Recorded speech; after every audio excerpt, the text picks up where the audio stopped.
سلام نعم كبرات تخطاتلتي مدب يوتيوب channel سينما سمرة نلمو كم تلمو تابصابات سبورت حزنا متسينا لنا مسانا صمحو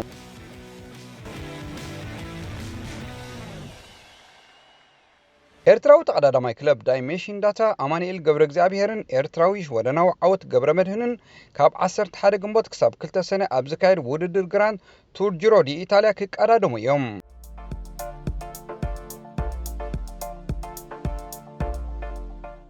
ቀንዲ መዛረቢ ማዕከናት ዜና ኮይኑ ዘሎ ዘይእመን ዓወት ሊቨርፑል ኣብ ልዕሊ ባርሴሎና እዩ። ድሕሪ ጾታ ሊዮነል ሜሲ እናነበዐ ክወፅእ ብካሜራታት ተሳኢሉ ብምኽንያት ፈተነታት ሓይሊ ዝህብ መድሃኒት ድሕሪ ምድንጓይ ድማ ብናይ ውልቁ ጸጥታ ኣባላት ናብ ማዕረ ፈንፈርቲ ከም ዝኸደን ኣብኡ ድማ ብሕርቃኖም ክጻወሩ ዘይከኣሉ ደገፍቲ ተቃውሞ ከም ዝገጠሞ ተገሊጹ። ሕማቅ ከም ዝተጻወቱ ካብ ዝተገምገሙ ሰርጂዮ ቡስኬት ብወገኑ ንኽትገልጾ ዘጸግም ከቢድ ኣዝዩ ከቢድ እዩ ንደገፍቲ ቅሬታን ሓትት ክብል ተዛሪቡ። ክለብ እንኳ ሓጎሰካ ዝበለ ተኸላኻሊ ሊቨርፑል ደጃን ሎቭረን ብወገኑ ንኣሰልጣኒኡ ክውድሲ ተሰሚዑ።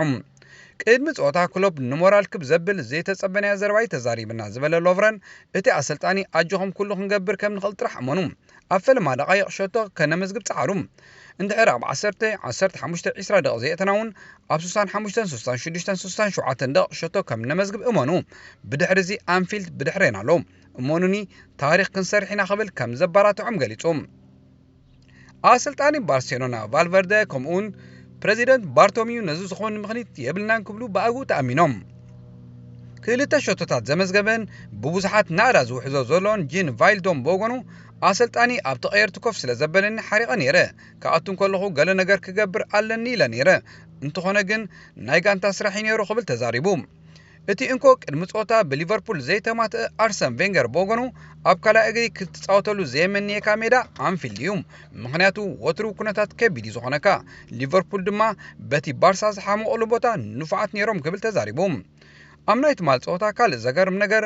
ሊቨርፑል ካብ ዘሰለፈቶም ተጻወቲ እቶም 7 ወይ ካብ ጋንታ ሓሚቖም ብጥርሑ ወይ እውን ካብ ናይ ናእሽቱ ጋንታታት ናብ ሊቨርፑል ዝተጸምበሩ ኮይኖም ዮርገን ክሎፕ ናብ ዝኽብሪ ዘብቅዖም ዝኽኣለ ብምዃኑ ንኽብሩ ክብሪ ወሲኹሉ።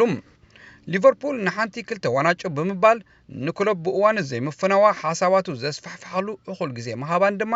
ወላውን ሎሚ ዓመት ዋንጫ ይትውሰድ ንሓለፍቲ ሊቨርፑል ዝሰርሕዎ ስራሕ ኣቃሊልካ ዝረአ ኣይኮነን። ክልቲአን ናይ ዋንጫ ውድድር ኣብ ምትህልላሕ ዘለዋ ማንቸስተር ሲቲን ሊቨርፑልን ነዛ ዋንጫ ናይ ምዕዋት ተኽእሎ ዘለዎም ብምዃነን ፌደሬሽን ኩዕሶ እግሪ ዓዲ እንግሊዝ ኤፍኤ ክልተ ምናቱ ዋናጩ ክቐርብ ክግደድ እዩ። ማንቸስተር ሲቲ ኣብ ሜዳ ኣንጻር ብራይቶን፣ ሊቨርፑል ብወገና ኣብ ሜዳ ኣንፊልድ ኣንጻር ወልፈስ ዘካይዶ ጾታ እዩ ዝጽበየን ዘሎም።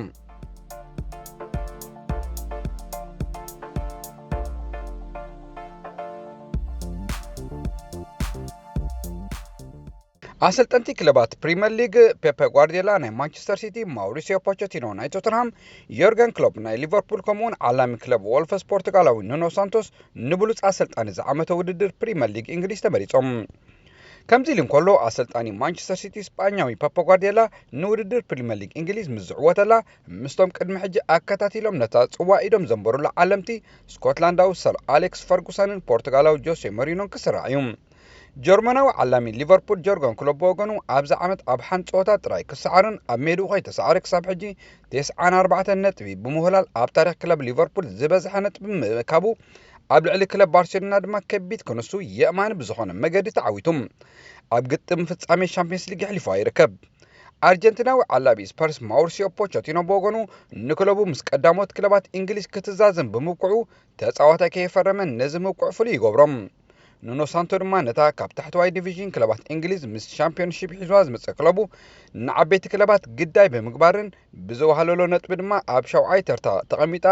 ንውድድራት ዩሮፓ ሊግ ተቋሚ ዘላ ክለብ ምህናፁ ይፍለጥ። እቲ ናይ መረፃ እዋን ኣብ ወግዓዊ ሓበሬታ ፕሪሚየር ሊግ ምህላው ደገፍቲ ክመርፁ ከም ዝኽእሉን እቲ ሓበሬታ ወሲኹ የረድእ።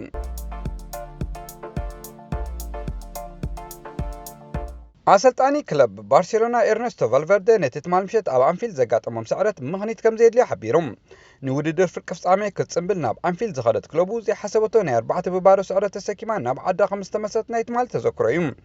ንሱ ድሕሪ ጸወታ ንሶም ካባና ይበልጹ ነይሮም ስለዚ ክንቅበሎ ኣለና ክብል ከሎ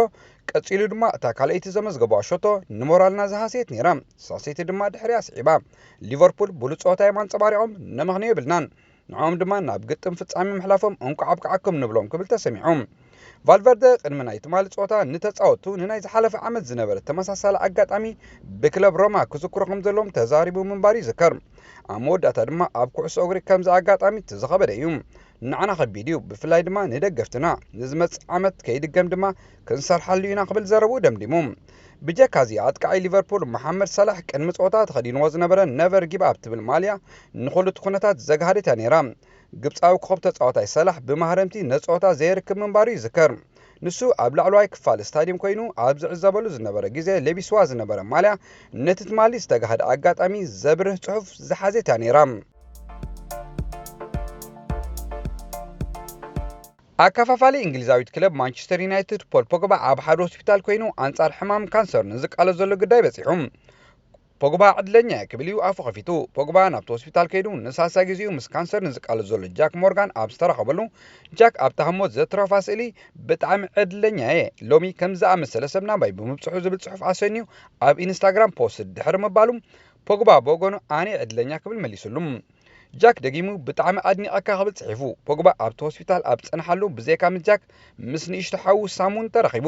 ሳም ሓደ ካብቶም ማልያን ካልእ ንብረታት ናይ ተጻወቲ ኩዕሶ እግሪ ብምሻጥ ፍሉጥ ዝኾነ ሰብ ኮይኑ ምስ ፖግባ ናይ ፈለማ ርክቦም ኣብ ግጥም ፍጻሜ ዋንጫ ዓለም 2018 እዩ እዞም ክልተ ሰባት ድሕሪ ምቅራቦም ፖግ ንሳም ሓውኻ ከመይ ኮይኑ ክብል ከም ዝሓተቶን ሳም ድማ ክሳብ ሕጂ ሕክምና ኣሎ ክብል ከም ዝመለሰሉን ብድሕሪዚ ድማ ፖግባ ኣድራሻ ናይቲ ሆስፒታል ካብ ሳም ወሲዱ ናብቲ ሆስፒታል ብምኻድ ንጃክ ሰናይ ዕድልን ጽቡቕ ትምኒትን ተመኒሉ ከም ዝኸደ ተሓቢሩ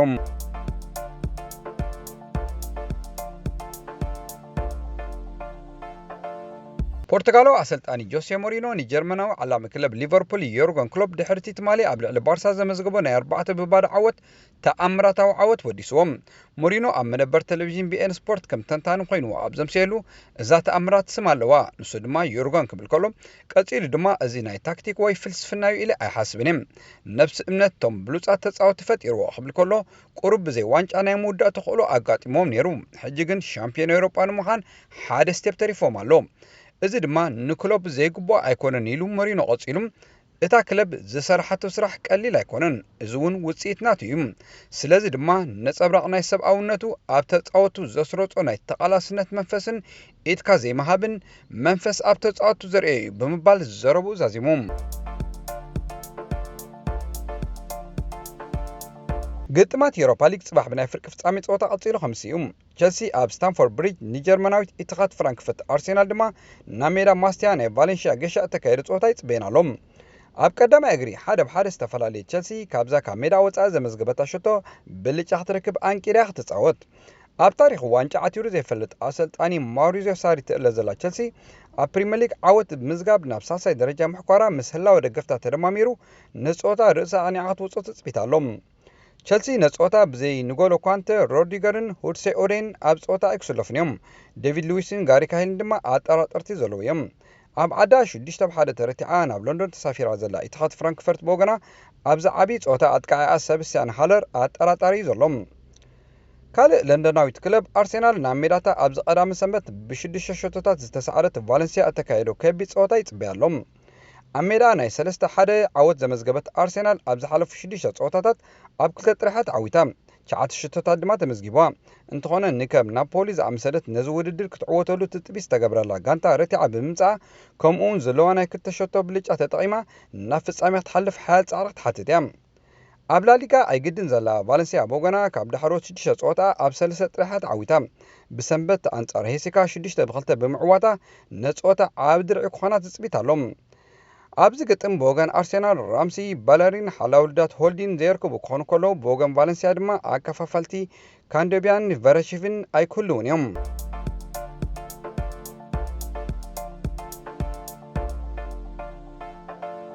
ሊቨርፑል ንባርሴሎና ኣዕኒ ሓደ ትኬት ናይ ፍጻሜ ምቑራጽ ዝፈለጣ ኔዘርላንዳዊት ኣያክስ ኣምስተርዳም ካልእ እንግሊዛዊት ክለብ ስፖርትስ ቶተንሃምን ኣብ ዮሃን ክሩፍ ኣሬና ንሓድሕደን ተፋጢጠን ቶተንሃም ድማ 3-2 ብምዕዋት ኣብዛ ታሪኻዊ ዓመት ካልእ ታሪኻዊ ዓወት ብምምዝጋብ ኣብ ፍጻሜ ኣንጻር ጓል ሃገራ ሊቨርፑል ዘራኸባ ትኬት ቆሪጻ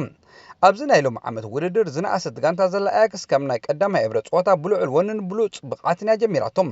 ከም ውጽኢቱ ካብ እንግሊዝ ናይ 1 ብባዶ ዓወት ሒዛ ብምምላሳ ሸቶ ብምዝጋብ ማለት ብመንጽሩ ቶተንሃም 3 ልዕሉ እንሸቶታት ከተመዝግብ ምግዳድ ምዃኑ ዝፈለጠ ኮቴቴ ሓለቓ ጋንታ ማቲያስ ደሊኺት ኣብ 4 ደቂቕ ካብ ኣይስላንዳዊ ኣካፋፋለሾን ብኹርናዕ ተቐሊዓ ንዝመጸቶ ኩዕሶ ልዕሊ ኩሎም ዘሊሉ ምስ ሰኪዕት ብምጽምባር ንጋንትኡ ርፍታ ከም ተሰንፍስ ገበራ ኣያክስ በዚ ከይተዓገተት በቲ ዓይኒ ንስሪ ዝውንን እናተባህለ ዝነኣ ዘሎ ኣካፋፋልያ ፍራንክ ዲዮንግ ቫን ቢቤክን እናተመርሐት ንጾታ ክትዕብልሉ ኣይተጸገመትን ዕረፍቲ ቅድሚ ምእካሉ ኣብ 35 ደቂቕ ናብ ባየር ሙኒክ ኣቕኒዑ ዝበሃል ዘሎ ሞሮካዊ ሓኪም ዘያሽ ካልእት ሸቶ ስለ ዝወሰኸ ድማ ኣያክስ ንዕረፍቲ 2-0 መሪሓ ክትወፅእ ክኢላ ድሕሪ ዕረፍቲ ጾታ ካልእ መልክዕ ሒዙ ጀሚሩ ኒዋንያሞ ዝተከ ፈርናንዶ ሎረንቴ ንመስመር መጥቃዕቲ ብምምራሕ ንምክልኻል ኣያክስ ሕማም ርእሲ ክኾኖም ግዜ ወሰደሎምን ሊቨርፑል ሰነዶቶ ናይ ሙሉሰት ዓወት መዓልቲ ከይቁፀረ ካልእ እንግሊዛዊት ክለብ ታሪክ ንምስራሕ ኣብ ኣፈፈት በጽሐት ብራዚላዊ ሉካስ ሞራ ድማ ናይ ጅግና እጃም ብምሓዝ ኣብ 5 ደቂቕ 2 ሾቶታት ብምዝጋብ ንጾታ ናብ ዝጀመረሉ መለሶም ከም ውጽኢቱ ቶተንሃም ነቲ ኣያክስ ቅድሚ ዕረፍቲ ዝነበረ ዕብለላ ድሕሪ ዕረፍቲ ናብኣ ክትገብሮ ክኢላ ኣያክስ ብወገና ብመንገዲ ሓለቓ ጋንታ ደሊኺ ሓኪም ዝያሽን ንልዳት ሁጎ ሎሪስ ኣሸጋሪት ነይራ ኣብ 80 ደቂቕ ዝያሽ ዝፈተናሙ ዓንዲ ልዳት ዝሃረመት ፈተነ ብወገን ኣያክስ ቨርቶገን ብርእሱ ዝፈተነ ሓላውልዳት ኦናና ዘድሓና ድማ ብወገን ቶተንሃም ነጾታ ካልእ መልክዕ ክትሕዝኦ ዝኽእላ ዝነበረን ምድብ ጾታ ተዛዚሙ ጀርመናዊ ዳኛ ፊሊክስ ብሪክ 6 ደቂቕ ወሲኹም ኣብታ ናይ መወዳእታ ስምዒት ንምቁፅጻር እውን እተጸግም ህሞት ሉካስ ሞራ ንነብሱ ንጉስ ሰሚዋ ብ3 ሾቶታት ሃትሪክ ብምስራሕ ንፍጻሚ 2008 ብኻልእ ኣስማት ግን ብሓደ ዘይነት ፕሪምየር ሊግ ከም ዝድገም ገይሩ ብንምዓት ዝተሓጽበ ፖቾቲኖ ዝመርሖም ተጻወትን ስታፍን ቶተንሃም ብዳንኬራ ኒዮሃን ክሩፍ ስታዲየም ዕውታት ኮይኖም ተፋንዮም ኣለዉ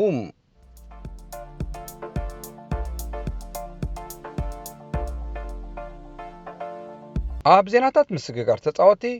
ሪያል ማድሪድ ንፈረንሳዊ ኣጥቃዒ ክለብ ፓሪስ ሳን ጀርማን ክሊያን ምባፔ ንምግዛእ ክብረ ወሰን መሸጣ ዓለም ተጻወቲ ዝሰብር 240 ሚልዮን ፓውንድ ክትቀርብ እያ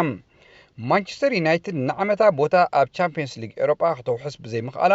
ንእንግሊዛዊ ናይ ክንፊ ኣጥቃዒ ክለብ ቦርሲያ ዶርትመንድ ዳቾን ሳንቾ ንምውናን ጀሚራቶ ዝነበረ ጻዕሪ ከጸልምቶ ከም ዝኽእል ተሓቢሩ ኣሰልጣኒ ሊቨርፑል ዩርገን ክሎፕ ንስጳኛዊ ኣከፋፋሊ ክለብ ሪያል ማድሪድ ማርኮ አሰንሲዮ ንምፍራም ዳግማይ ፈተነ ከካይድ እዩ ማንቸስተር ሲቲ ንቤልጅማዊ ተኸላኻላይ ሓለቓ ጋንታኣን ቪንሰንት ካምፓኒ ንተወሳኺ 1 ዓመት ምስኣ ክትጸንሕ ጠለብ ከም ዘቕረበትሉ ተነጊሩ ኣሰልጣኒ ኣያክስ ኤሪክ ቴን ሃግ ኣሰልጣኒ ሪያል ማድሪድ ዝነበረ ዩሎን ሎፕቴጉዊን ንዓላሚ ክለብ ባየር ሙኒክ ኒኮ ኮቫክ ክትኩኡ ተሓጺሙ ኣለዉ ተባሂሉ ኣሰልጣኒ ቸልሲ ዝነበረ አንቶኒዮ ኮንተ ናብ ክለብ ሮማ ከም ዘቕና ኣፍሊጡ ኔዘርላንዳዊ ናይ ክንፊ ኣጥቃዒ ክለብ ፉርሃም ብራያን ባበል ናብ ቱርካዊት ክለብ ጋላታ ሰራይ ከምርሕዩ ተወላዲ ኡራጓይ ተኸላኻላይ ክለብ አትሌቲኮ ማድሪድ ዲያጎ ጎዲን ምስ ክለብ ኢንተር ሚላን ን3 ዓመታት ክጻወት ተሰማሚዑ ክቡራት ተኸታተልቲ መደባት ዩቲዩብ ቻነል ሲነማ ሰመረ ናይሎም መዓልቲ ጸብጸባት ስፖርት ኣብ ዝወዲእና ኣለና ጽባሕ ብኻልእ መደብ ይረኽበና ሰሰናዩ